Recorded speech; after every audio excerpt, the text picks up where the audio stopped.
I am an American soldier. I'm a warrior and a member of a team. I serve the people of the United States and live the Army values.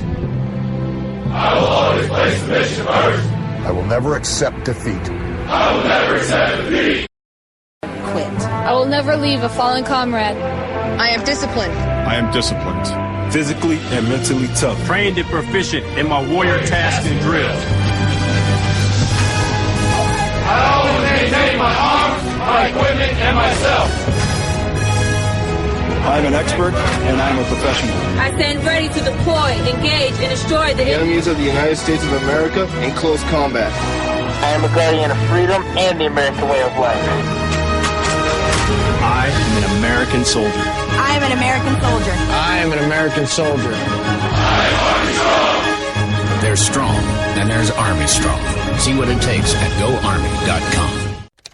Sometimes writers feel lost, unsure why a passage may not be working. It takes another set of eyes to help us nurture our writing into full maturity. At Black Wolf Editorial Services, we strive to enable writers to develop and grow, offering manuscript critiques and line edits through a mentoring editorial style. We also offer assistance on generating a writer's bio for your websites. Black Wolf Editorial Services, nurturing your writing into maturity. For a full list of services, visit blackwolfeditorial.com. Hey folks, I want to introduce you to a friend of mine, Dr. Richard Harden. We are on the same mission, which is waking up America. We just have different paths. So stay tuned for some information on how you can keep up with Richard and all his work. Visit Richard's website at rahardin.com. That's the World Wide Web at rahardin.com. At his website, you can see a summary of the 6 books he has written, where purchases may be made. He also has a link to 18 videos on YouTube and several blogs about Christian beliefs. If you prefer, visit Amazon.com/Kindle and type in Richard Harden to see and purchase his books. Every day, the men and women of the United States Marine Corps stand ready to defend the American way of life. The few, the proud, the Marines.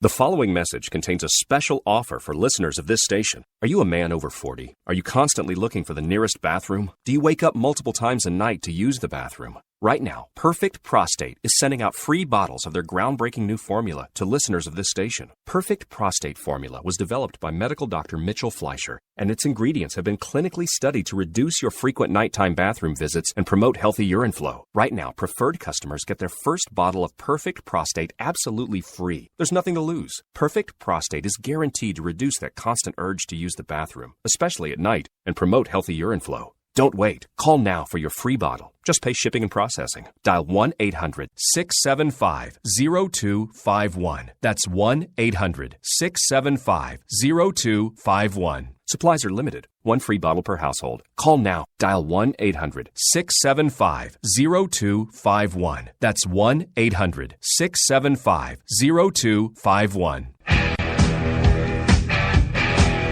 KLRN Radio has advertising rates available. We have rates to fit almost any budget. Contact us at advertising@klrnradio.com.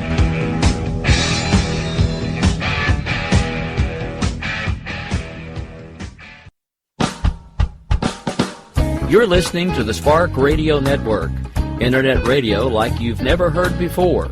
Innovation, creativity, and imagination are all said to begin with a spark. So fasten your seatbelt and take the ride of your life and listen for the spark. You are listening to KLRN Radio, where liberty and reason still reign. My name is Jessie. I'm a United States Special Forces widow. This gives me a unique perspective on the world around us. If you're willing to listen, I'll tell you how I see it, and I won't pull any punches. This is my POV, which stands for Point of View. All right, this is Jessie. How y'all doing out there today? By the way, I've got host Kitty with me. He's actually sitting on my lap live. That's him putting in his own cuddles and snuggles right into the show. What can I say? He likes rubbing his whiskers on the mic from time to time. Gotta love you there, host kitty. Alright. I have a lot to cover with you today. Don't I say that every night? Well, today is no exception. Absolutely none. Yep, show prep. And I've got some really interesting audio clips for you. Some of the stories we're going to cover today. Iran. Yeah, I've got stuff on Iran. I've got North Korea, South Korea. President Park Geun-hye's impeachment. North Korea nuclear warhead capability. Also, I've got an audio clip from the United Nations, UN Security Council and their human rights bit against Iran. So we've got a lot of stories. Yes, Mosul, Aleppo, I got you covered. Just as I'd tell host kitty, hang paw. Yes. Hang paw. Alright, quick overview. Unless you live under a rock, you know the South Korean President Park Geun-hye was impeached. Now, it happened in the early hours of the morning, and most of you were probably asleep, but you should have run into it on the morning news.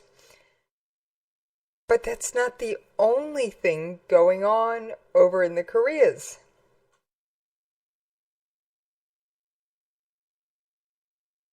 There's been a lot more. North Korea and U.S. military officials believe this can now put a nuclear warhead on a missile. The only question is, can they control where the missile goes? And as we've seen from their recent missile tests, I give it 50-50 odds whether they can control where that thing lands. As I was explaining to Dave Brewer, my sometimes producer and constant companion, aka my husband, he said if they were off the coast of LA, what odds would you give, off the coast of California, what odds would you give them of hitting LA? I'm like, slightly better than 50-50. They might hit LA, they might hit Seattle. They might blow themselves up. Hard to tell. But they could do something. And I've also got some insight on, I found interesting, you know me, I'm always chasing down this stuff, about how Iran views the sanctions renewal. Yes. What does the government of Tehran think? That's always an interesting thing to get into the head of foreign governments. So, like I said, we've got a lot to cover. Let's get started. And for those of you listening, you can tweet me at Jessie's POV. You can find me on Facebook, Jessie's POV. You can shoot me an email here at the station, Jessie's POV at KLRNRadio. I think you're beginning to see a pattern there, folks. I hope you are anyway. And I'm in the chat room on KLRNradio.com right now. So if you actually want to interact with me while I'm doing the show live, hop on over to KLRNradio.com and join me in the chat room. There's always room for more.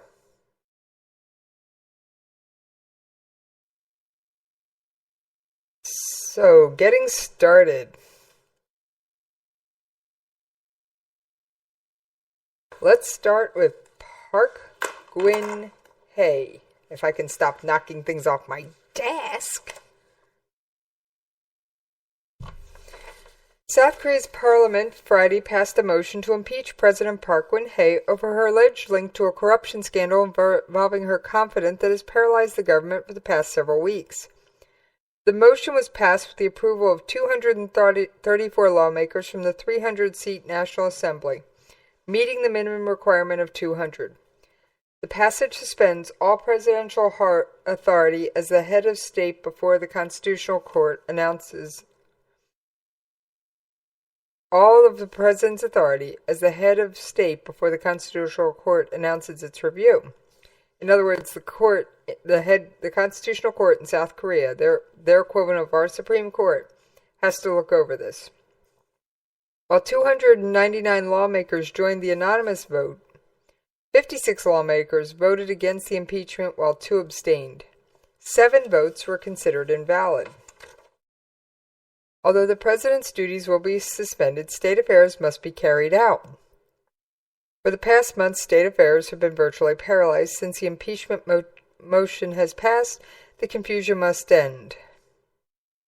So, the Prime Minister will be taking over. Before a ruling is made, the country's Prime Minister will take on the responsibility of President. While the next presidential election, originally slated for December 17th, if the court rules against Park, the country will have to reschedule the date for an race for an earlier date. By law, a general election must take place within 60 days of a president stepping down or being removed for office. The impeachment was proposed by South Korea's 3 opposition parties, claiming Park violated the Constitution and other rules in relation to influence peddling. Her confidant, Cho Soon-sil, is suspected of exerting influence on state affairs and enjoyed unlawful benefits. Park, who has consistently argued that the charges leveled against her are untrue and politically motivated, earlier clarified she will wait for the Constitutional Court's review. Instead, she contests all accusations to prove her innocence.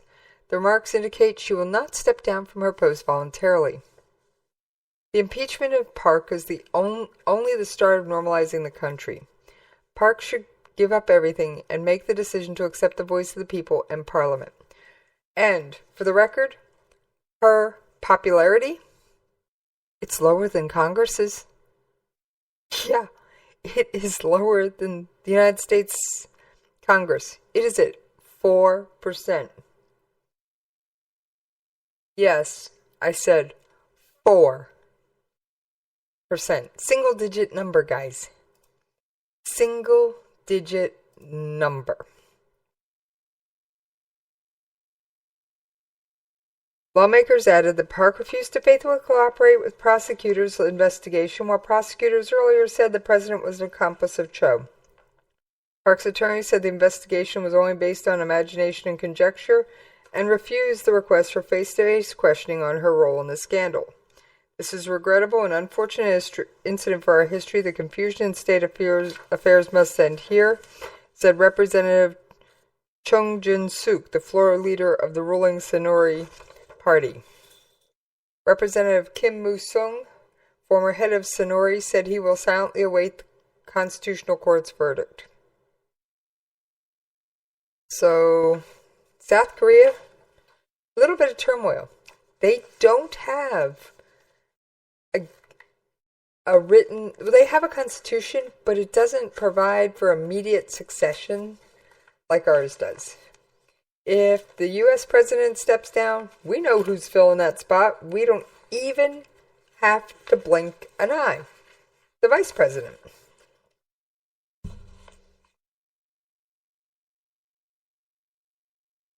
All right. I'm just fishing through my show prep because I don't necessarily print everything in order.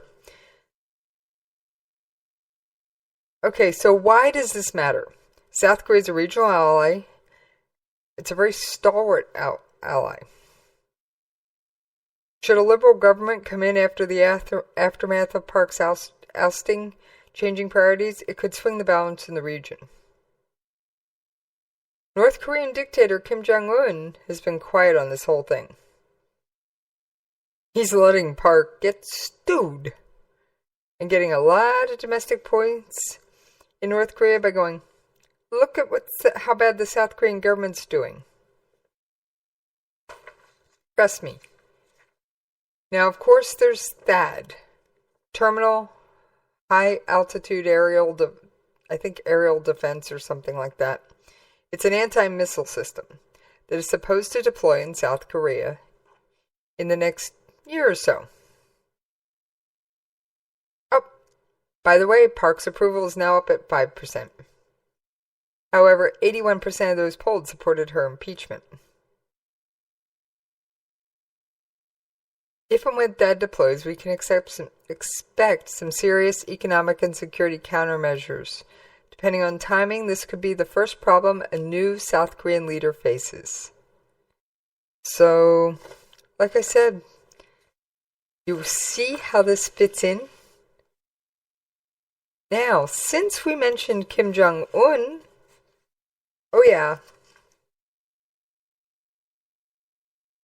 since we mentioned Kim Jong-un, we're going to go on to North Korea. Sorry, that's China's stories. I'm just trying to find the North Korean ones. They're in here. Alright. North Korea will develop its southwestern coastal region into an environmental friendly zone, according to DPRK news sources. The North Korean government completed a draft of the Master Development Plan for Kangyang County, located in the South Hamgyong Province. The entire county will be dubbed an International Green Zone model to attract environmental-friendly industries.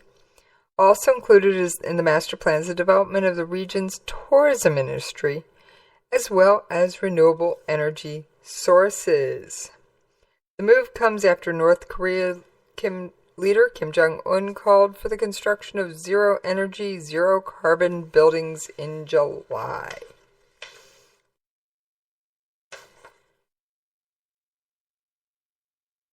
Okay, more on the South Korean... we'll get back to that one if I have time. We've already pretty well covered the South Korean vote. Kim Jong-un visited a North Korean shoe factory today and praised the workers for meeting the goals of the 200-day battle, a mass mobilization movement for meeting goals of the spirit of the 7th Party Congress held in May.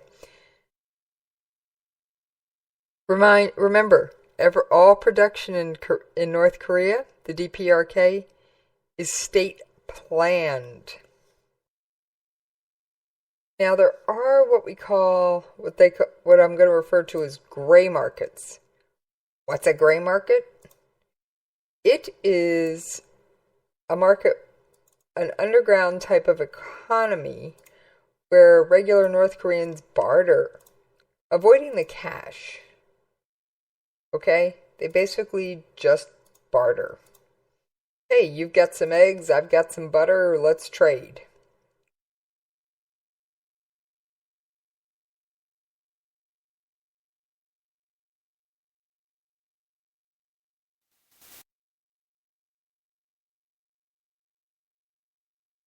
Now, I've got an old audio clip in here, and I'm going to play it. I don't recall what it says, but we're going to give it a listen.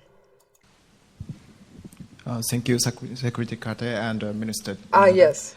I want to ask the Secretary Carter and Minister Inada about nuclear deterrence to North Korea.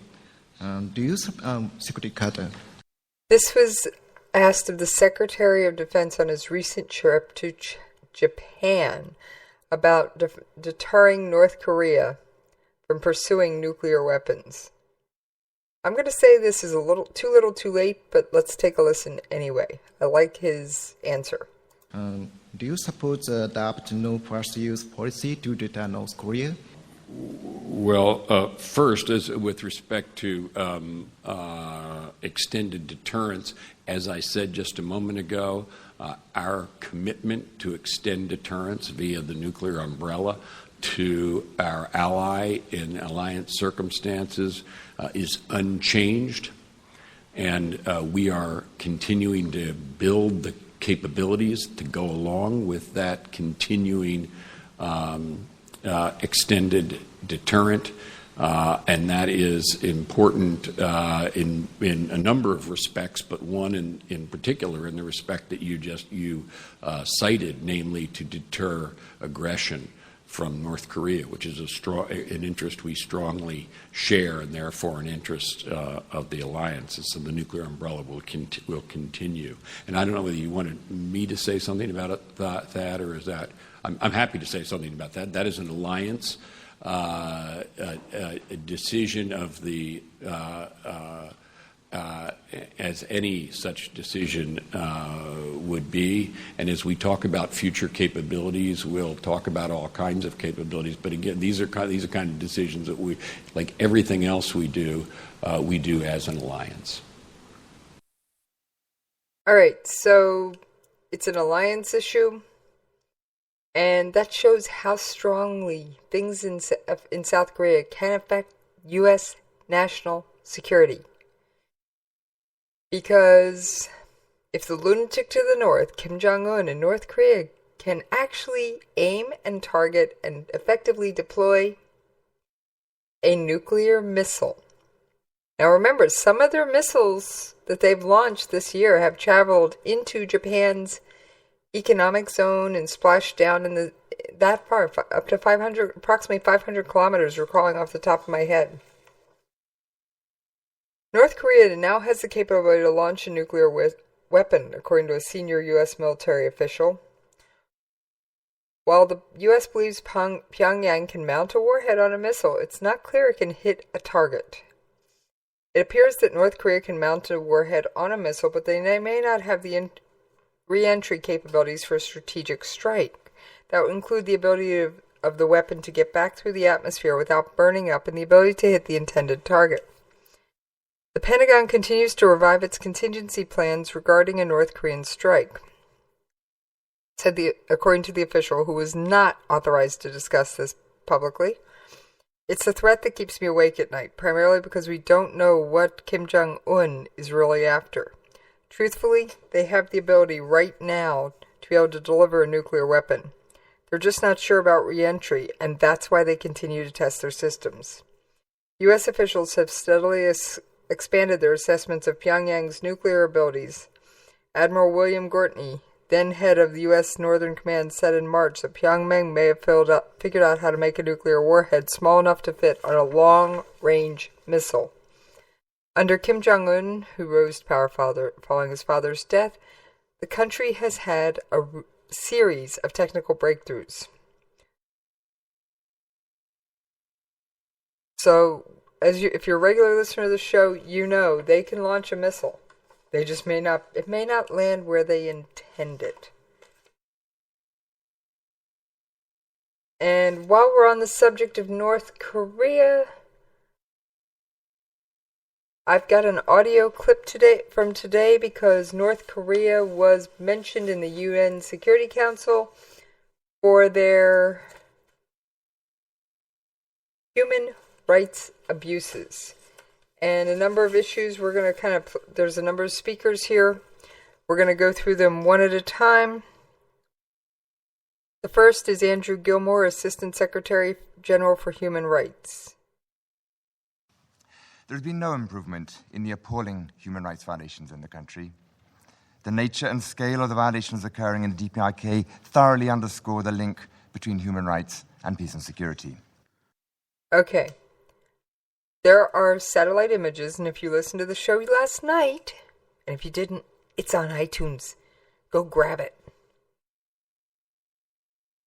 There were satellite images of a new prison camp being built. Mr. President, on the issue. Failure to hold perpetrators of gross human rights violations accountable, some of which amount to crimes against humanity, will be a disappointment for the victims and sow the seeds for further instability and tension. Accountability is vital, and we hope the Security Council will remain seized of this matter. The country continues to be affected by chronic food shortages that have resulted in protracted undernutrition, affecting in particular children, pregnant and nursing women, and older persons. Okay, North Korea is not beating its people. There are reports, and I don't have them in front of me. I've got a lot of show prep, but I don't have this one because it's an older story about North Korean soldiers scavenging in half-harvest fields for food, begging for food. I hate to say this, guys. We could probably airdrop. You want to take over North Korea? Get together an army. Doesn't need to be a huge one. Trust me. Get together an army. Load up about 6 to 10 cargo planes with pallets just filled with food. And airdrop it all over the country. And then march on in. The people will be so busy eating, I doubt they'd put up a fight. At least that's this host's opinion. All right, moving right along. History teaches us that serious human rights violations are warning signs of instability and conflict. Abduction of foreign nationals, enforced disappearances, and people fleeing desperate situations all demonstrate the links between human rights, humanitarian crisis, and international peace and security. And for the record, that was Jan Eliasson, Deputy Secretary General of the UN. And he continues on. And our last speaker in this segment of Soundbites will be the ambassador from South Korea, Cho Tae-yul. So let's keep on listening because I'm sorry, North Korea's in trouble and they're just not getting it. They'd rather develop a nuclear weapon than feed and care for their people and do silly things like build theme parks that only the pampered pooches of Pyongyang can attend. Any attempt to achieve lasting peace and stability demands justice and redress for victims inside and outside the DPRK. It is very difficult to obtain up-to-date and comprehensive information about human rights development in DPRK. The information we have, however, reveals a continuing pattern of serious human rights violations, and we see very few, if any, signs of improvement. We must take up the issue of human rights in the DPRK. The DPRK's reckless pursuit of developing nuclear weapons is not only a serious threat to international peace and security, but also a grave human rights problem that threatens the very survival of its people already at risk. This is the reason why the human rights situation in the DPRK stands apart from those in other places of the world, and why the Security Council has an important role to play in seeking its resolution. Okay, so the DPRK is pouring tons of money mostly from. All right, there's a couple ways North Korea gets hard currency to spend. They export coal. They also have a series of restaurants in foreign countries, most of them in China and other friendly Asian countries, where it brings in hard currency. They don't have much else in the way of hard currency. Now, I do know for a fact that they've exchanged technology and other bits and pieces and things with Iran. I'm not sure how much what the continuation of that is. Real hard to get information from those, but it's a pretty fascinating thing. Now, we are at the bottom of the hour already. My, oh my, how time flies. We're going to have to go to commercial break. Now, when we come back, I will have more for you. Yes, there is still more going on in Asia that we have yet to cover. Some of it's really scary. Other stuff is not so scary, but it does play an impact. And then I've got some interesting Iranian stuff in the Middle East, where we'll hear how the Iranians are developing their proxies. I may have to expand on that a little bit in a later episode, but for now, we're going to brush over the highlights of it so that all my regular listeners can at least have some information. You know me. I always like to be able to give you the latest, most up-to-date information I can. Well, I'll also have what there is of an Aleppo, Mosul update from today, which there wasn't a huge breakthrough. Didn't think there would be, but there wasn't a huge lot to play on that. Alright, let me get the commercials loaded up. And I will see you on the other side. You can lay it down if you wanna. You can run away if you wanna. You can pretend that this is totally okay if you wanna. You can play it dead if you wanna. Forget what they said if you wanna. Turn your back on the country needing you right now, but I don't wanna. In these uncertain economic times, you've got to do whatever you can to save money. One of our biggest expenses can be our cars, especially when unexpected repair bills hit. Not anymore. If you own a vehicle with less than 130,000 miles, is less than 12 years old, has a warranty about to expire, or even no warranty at all, you could stop paying for car repairs. Roadside assistance, towing, and rental coverage are all included. Don't wait for the next repair. Make one free call right now to see if you qualify. If your vehicle is less than 12 years old, has less than 130,000 miles, even if it's out of warranty, paying for car repairs can become a thing of the past. Call us right now and get your car protected before your next repair bill hits. Get protection and no more repair bills. Call 800-696-1030. Again, 800-696-1030. That's 800-696-1030. 800-696-1030. All writers are prone to becoming so attached to our characters and stories that we struggle to see why a passage may not be working. It takes another set of eyes to help us nurture our writing to full maturity. At Black Wolf Editorial Services, we strive to enable writers to develop and grow, shaping stories into masterpieces that can stand the test of time. Editing services are provided for all genres and all age categories. Services range from the critique of the short story through to line edits on full-length novels. We also offer assistance on generating writers' bios for your websites. We won't abandon you to the masses. We want to celebrate with you in your successes. Black Wolf Editorial Services, nurturing your writing into maturity. For a full list of services and prices, visit us at blackwolfeditorial.com. I've owned my company for 14 years now, and I can tell you that payroll is a 4-letter word. I hate doing it. It eats up hours I don't have, and it costs me money I could be saving.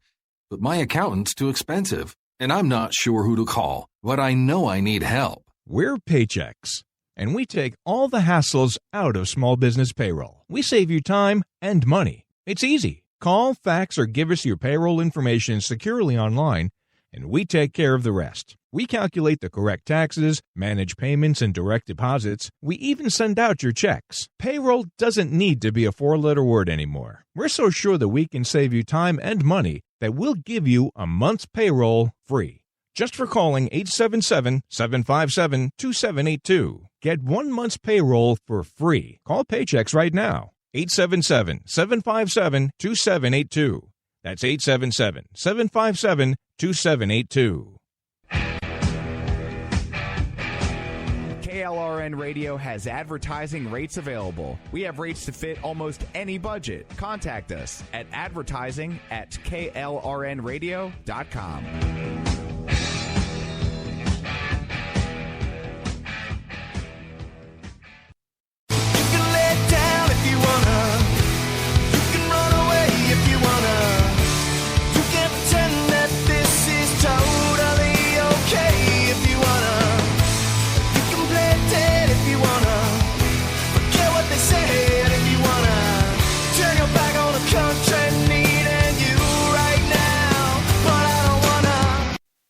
Alright, thank you guys for hanging in there with me over that commercial break. Unlike some hosts, I prefer to lump them all together and just get it over with in one fell swoop. What can I say? Alright, going back to what I said before, we're going to discuss Iran. Now, Iran has a lot of proxies. And we do a number of things already to help combat the influence of these proxies. Let's take a listen. Our traditional approaches to combating Iran's proxies, through financial sanctions, weapons shipment interdictions, and occasional counterterrorism operations, are well intended and still needed. These types of actions can mitigate, perhaps contain, or even roll back their capabilities, but they will not likely defeat or eliminate the threat posed by these types of Iranian-backed groups, especially well-established ones like Lebanese Hezbollah. Yes, Hezbollah, if you're not familiar with it, is an Iranian proxy. And that statement was by Matthew McInnes, which is a resident fellow in Foreign Defense and Policy Studies at the American Enterprise Institute. And he was previously a U.S. Central Command senior analyst with a specialty in Iran. And that audio was taken from the Senate Foreign Relations Committee hearing. So I've got another couple clips of his that I feel are important. Iran is also sensing, finally, some form of victory in the wars in Syria and Iraq. In the aftermath of these conflicts, the Iranian leadership will be left with an enormous degree of influence, stretching from Beirut to Basra and beyond. Okay, why is that important? Okay, remember our scorecard for Syria? Remember that scorecard? Pull it out. Beirut is Lebanon. For those of you who are geographically challenged.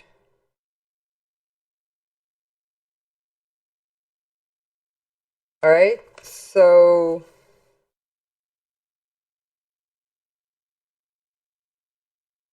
and Basra is in Iraq. And if you look at a map, that's a pretty wide swath of influence for Iran. I'm not sure I want this country, Iran, to have that much influence. I'm really not. It's a pretty scary thing to think that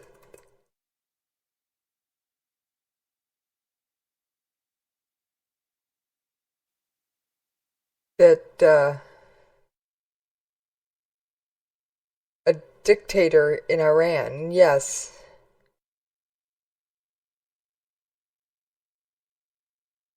a dictator could actually call on these proxies to spread the hatred vile. Alright, got another audio clip. Let's take a listen. Though Iran establishes its proxies first to execute unconventional warfare and then spread its ideological and political influence, these groups often become essential parts of Iran's frontline deterrence strategy once established. This deterrence exists via two layers. First is retaliatory deterrence, the ability to instill fear of significant casualties, destruction of critical infrastructure, or economic destruction to dissuade Tehran's more powerful enemies, such as Israel or the U.S. This draws from what Supreme Leader Khamenei and others have described threat in response to threat doctrines. Proxies also give plausible deniability to help Iran manage escalation. Okay, Iran doesn't want an out-and-out war. However, they do want influence.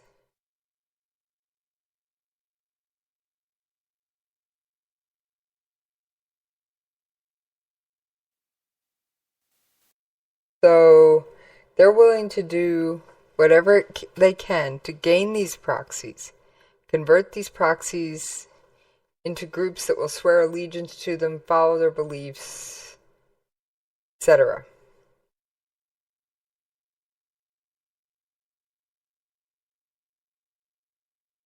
All right, moving on. Here's another reason I think the Iran nuclear deal isn't worth the paper it's written on. The nuclear deal has given the Islamic Republic new resources and has freed Tehran to focus on building its conventional military capacity to compete with its regional rivals more directly. Yes, you heard that. Yeah, you heard it. Because of the Iranian nuclear deal, Iran can now say, okay, we don't have to worry about nuke stuff for a while. Let's build up our conventional military forces. So in addition to building up more proxies, Iran can now build a larger ground force. I think this is an unintended consequence of a deal that was not well thought through.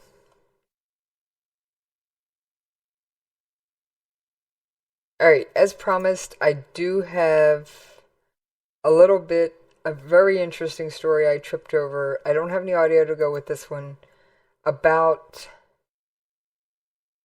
Mosul. Someone is smuggling desperate civilians out of Mosul, and it might be Daesh. The latest Daesh money-making operation appears to be trafficking people from the besieged city to safety. It was after sunset when the smuggler finally arrived. The man's face was concealed with a scarf. He wielded a rifle. The man's instructions were clear and curt. I don't want to hear a sound. I don't want to hear your voices. Follow me. He was speaking to a group of 40 men, women, and children who had fled the Daesh-held town of Abbasi in northern Iraq. A driver had brought them from the banks of the Great Zab, a river that flows through Iraq and Turkey, to a half-finished house in a remote mountains village, and told them to be quiet and wait for dark.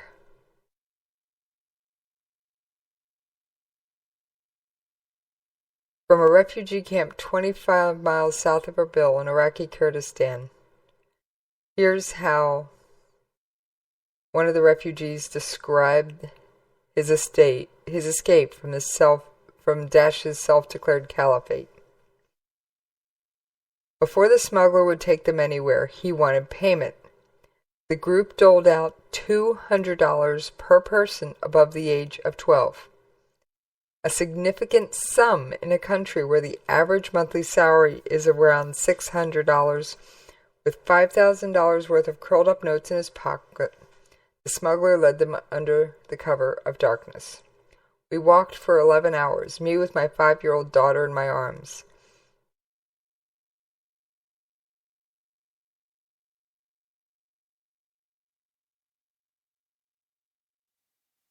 We walked to a valley, a place I'd never seen before. Suddenly, other groups arrived. Our small group became 300 people.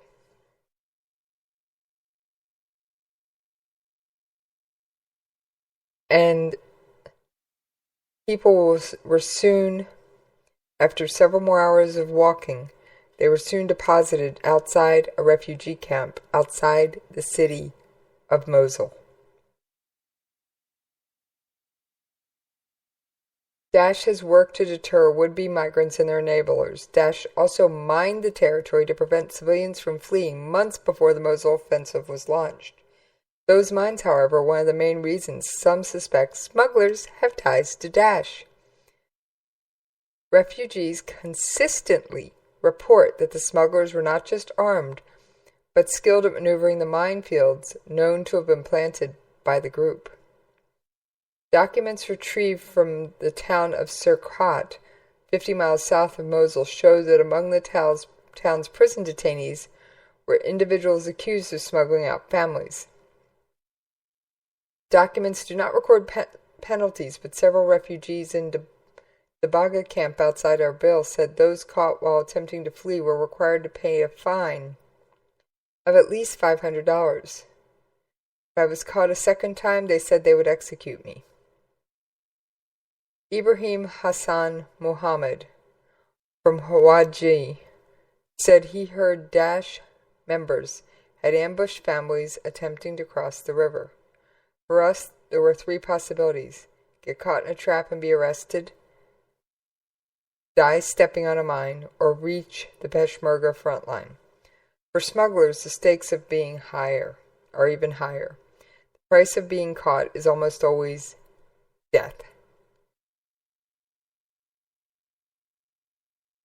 Site Intelligence Group reported that Daesh publicly executed 5 men in western Iraq for smuggling people into quote-unquote lands of disbelief.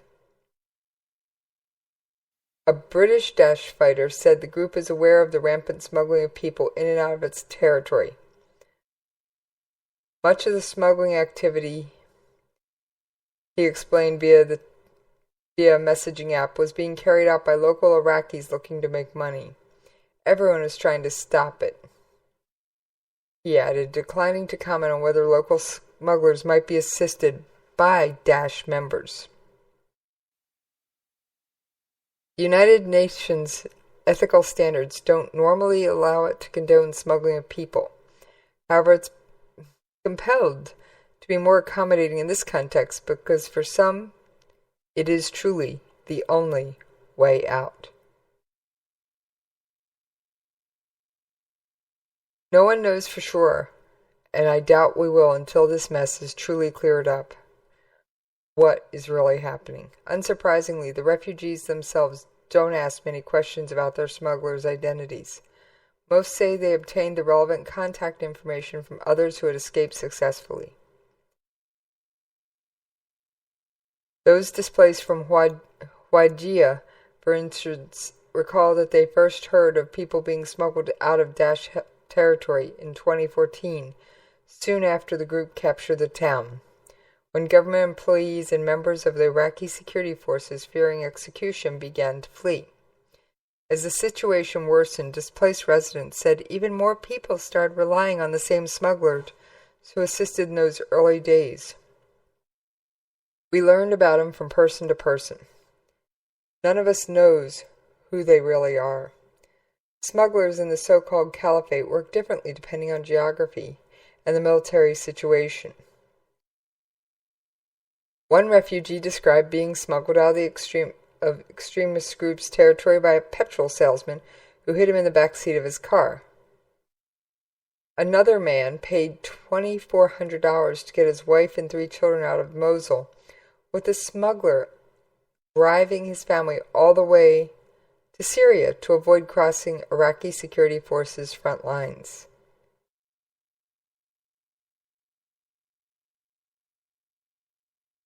The man is convinced his smuggler had an understanding with a Daesh member. He made an arrangement with the guard on the last checkpoint. Those who fled Hawija said their smugglers were organized and efficient, right up to the moment they were told they were free. He said he wouldn't go unless there was a big group. Refugees from the area reported that they met up Up to 4 to 5 smugglers at different points on the journey. They were instructed to cross the Great Zab alone and told that someone would be waiting for them on the other side. They began their journey at 11 a.m. and made it across the river by 4 p.m. There, as they were drenched from the chest down, a masked man greeted them. He had come with a pickup truck long enough to fit 20 people. In 2 20-minute trips, the group was taken to a house in the village of Helwat, where they waited for the man who would take them to the valley and from there to the front line. When they arrived at the minefield separating Daesh territory from the Peshmerga front, they were ordered to walk in a straight line, one behind the other, while the smuggler led the way. He knew the way. He knew exactly where the mines were.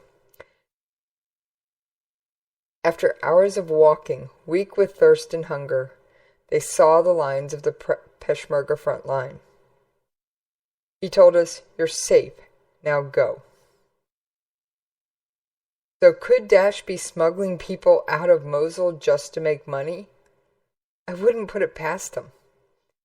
Yeah, they need some civilians for shields, but how many?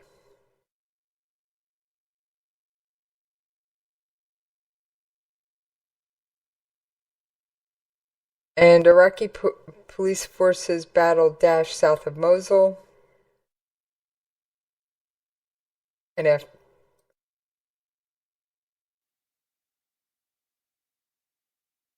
hope is fading because people in Mosul felt that they would be freed very shortly after 2 years of living under Daesh's draconian rule. They believed they would be freed in a matter of days. Voices of liberation have given way to a much bloodier reality. 7 weeks into the operation, only a small sliver of the city's eastern neighborhoods have been cleared and secured. Coalition forces are now locked into a grueling house-to-house battle for the city. A fight that many say will take months. Daesh has fiercely resisted, blowing up hundreds of car bombs, placing snipers on rooftops of homes, and even using civilians as human shield. For the people trapped behind enemy lines, the protracted offensive means being caught in the crossfire with little access to clean water, electricity, medical care, and food staples. While more than 30,000 people have managed to escape eastern Mosul since the offensive began, approximately 1 million are still trapped in the city as fighting rages around them. That is a fearful proposition. That's why I think... A recent report by the organization called Conflict Armament Research clearly outlines the destabilizing role played... Sorry about that. That was more stuff from the UN Senate Foreign Relations Committee hearing I'd alluded to earlier, and it just randomly decided to restart itself. I apologize. Isn't that why half of you tune in, I swear? To see what oops I'm going to make on the air tonight? Alright, Aleppo. I do have an Aleppo story.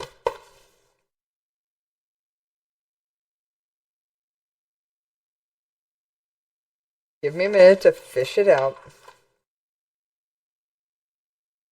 When Russia intervened into the Syrian conflict in mid-2016, many analysts and partisans declared the Battle of Aleppo to hold the key to the future of the Syrian conflict.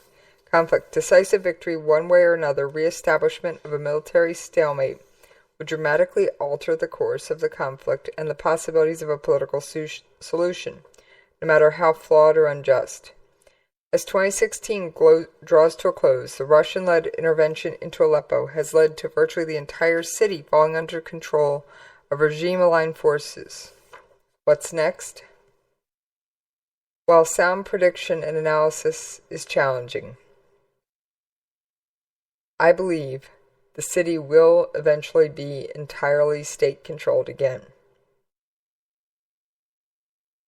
Because over the past few months, bombardment and besieging of specific areas, cutting off of supply routes, and intensifying attacks against existing infrastructure, and impose ceasefires and related agreements that forced armed groups out of the areas has put a death knell to any serious opposition ability to shape the course of the conflict. And now that the conflict in Aleppo has been validated by Russia, the strategy is sure to be exported to other areas in the sightline of Russian Red forces, mainly eastern Ghouta and the Hama countryside. While these areas may soon serve as refuges to fighters from Aleppo, these fighters are unlikely to be able to mount any serious military challenge to any further Russian-led advances. Supply routes from both the southern and northern borders have been effectively cut off, and there is virtually no hope for coordination among armed groups. Compounding this is the total unwillingness on the part of the regime allies to contemplate any political compromise that is not consistent with regime advances. For example, the UN Security Council attempt to impose a ceasefire in Aleppo was vetoed by Russia and China, while armed groups' call for a ceasefire in a humanitarian corridor were similarly rejected. All right, remember that Syrian scorecard? Pull it out, dust it off. Bashar al-Assad, current president, says he must go. Russia props him up. Iran backs him. And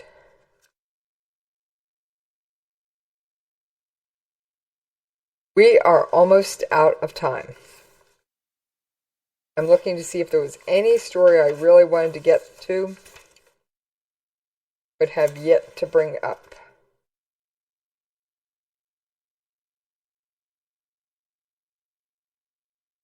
I think I've covered most of it. Actually, I've got two that are real quick. The leader in Hong Kong will not seek a new term. Now, remember, Hong Kong is ruled by Beijing. While they have at least the appearance of independence, their leaders are dictated by Beijing. Hong Kong's divisive Beijing-backed leader, Chief Executive Lee Chung-ying, said Friday he won't run again for the job after his current term ends next year, citing unspecified family reasons. In a surprise announcement, Lee Young, who was chosen by a panel of Beijing-friendly tycoons and other Hong Kong elites, said he would step down after his 5-year term ends next June. I will not participate in the next chief executive election. The reason is in the coming period of time I need to attend to my family. Leung is deeply unpopular in Hong Kong because of the hardline stance his government has taken against pro-democracy lawmakers, activists, and supporters. Last week, he and the Justice Secretary filed a legal challenge against 4 pro-democracy lawmakers in an attempt to disqualify them from office because they modified their oaths to office. Last month, the government won a similar challenge against 2 newly elected separatist lawmakers. Leung refused to negotiate. In 2014, Leung refused to negotiate with student pro-democracy activists who led protests occupying the streets of the Asian financial hub for nearly 3 months. Leung said he had Beijing's full support and he would give his backing to whoever became Hong Kong's next leader. Leung spoke 2 days before a vote to choose the elite committee that will pick his successor. Members of trade and professional groups representing business sectors such as financial services, catering, real estate, and accounting will vote for the panel's 1,200 members. The panel is scheduled to pick Hong Kong's next leader in March, and most members are expected to vote for the person Beijing chooses. One real quick note. We'll skip it. I'm out of time in seconds. Alright, as always, you can follow me on Twitter at Jessie's POV. You can find me on Facebook, Jessie's POV. You can email me at the station, Jessie's POV at KLRNRadio.com. And on that note, folks, yeah, you know what's coming. You regular listeners got it down. Yeah, you know. You know what's about to happen. I'm out of here!